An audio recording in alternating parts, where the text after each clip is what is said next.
relearn again. Your grandparents knew this, but today's generation of parents doesn't seem to. And that is, you do not get to design your children. Nature would never have permitted that to happen. Evolution would not have allowed a generation of a species to be so influenced by the previous generation. It hasn't happened, and it doesn't happen, and it especially doesn't happen in children. You do not design your children. And yet we have the Mozart effect, the belief that if I play classical music to my uterus when I'm pregnant, I'm going to have a genius. The fact that if I can just put enough crib toys over his crib, he is going to have all these neurons exploding with synapses and be a brilliant mathematician. You don't get that degree of power. Right? Does that mean stimulation doesn't matter? No. It means a stimulation environment is better than a deprived environment. But it doesn't mean that the more stimulation you add into the environment, the better it gets. It's a threshold. There is enough stimulation that every normal brain needs to develop. And once you're past that, which 98% of you are, the rest of it is out of your hands. But this idea that if a little bit is good, a ton of it must be better is a uniquely North American perspective. Right? Believe me, the French don't look as kindly on their children as we do. Right? That's another story for another day. So, what we have learned in the last 20 years of research in neuroimaging, behavior genetics, developmental psychology, neuropsychology can be boiled down to this phrase. Your child is born with more than 400 psychological traits that will emerge as they mature, and they have nothing to do with you. So the idea that you are going to engineer personalities and IQ and academic achievement skills and all these other things just isn't true. Your child is not a blank slate on which you get to write. If you would like to read more about this, please read Steven Pinker's book, The Blank Slate, which is a review of all of this information for parents and why it isn't true. The better view is that your child is a genetic mosaic of your extended family, which means this is a unique combination of the traits that run in your family line. I like the shepherd view. You are a shepherd. You don't design the sheep. The engineering view makes you responsible for everything. Everything that goes right and everything that goes wrong. This is why parents come to us with such guilt, more guilt than we've ever seen in prior generations. Because parents today believe that it's all about them and what they do. And if they don't get it right, or if their child has a disability, they've done something wrong. When in fact the opposite is true. This has nothing to do with your particular brand of parenting. So I would rather that you stop thinking yourself as an engineer and step back and say, I am a shepherd to a unique individual. Shepherds are powerful people. They pick the pastures in which the sheep will graze and develop and grow. They determine whether they're appropriately nourished. They determine whether they're protected from harm. The environment is important, but it doesn't design the sheep.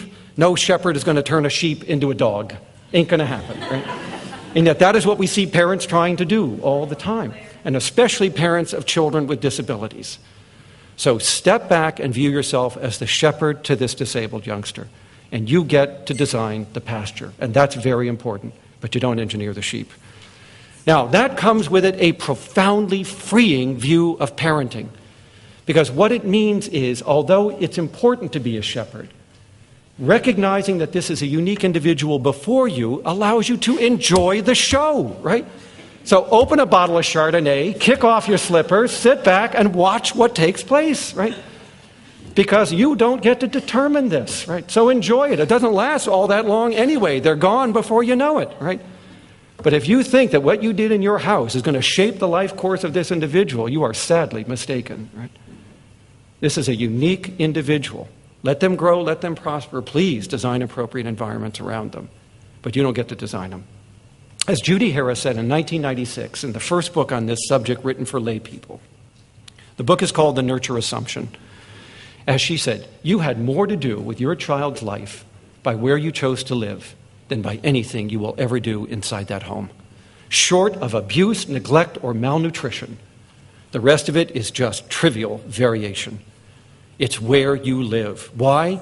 Because out-of-home influences are more powerful in shaping the life course of your child than in-home influences are.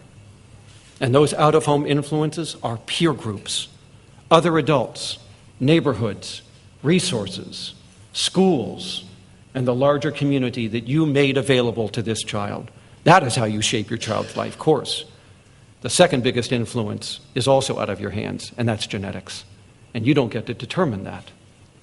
But if you think parenting is so influential, let me give you two findings that have been replicated many times. When we follow up twins, we are able to calculate how much of their behavior is due to parenting within family environment. And here's what we find. The peak years of parental influence are below 7. From 7 on to 12, it drops dramatically. After 15, it's 6%. 6% of the variation in a teenager's behavior is how their parents raised them. That's it. And after age 21, it's 0. There is no influence of parenting on any psychological trait after the age of 21. Now, do not mistake what I am saying. The knowledge your child possesses, what they know, is clearly a function of exposure in the environment. But their traits, their abilities, their makeup, their personality is not. So the idea that somehow we design these kids and we can get rid of ADHD needs to be abandoned. The other research finding is the following, and it has been found in every single study. There is no correlation between any trait of an adopted child and the people who raised them. None. If you think parenting is so powerful, prove it. Otherwise, step back, accept your role as a shepherd, do it well, and enjoy the show. It's going to be a unique set of fireworks, I guarantee you that. But now, not only do you not get the credit, you also don't have to take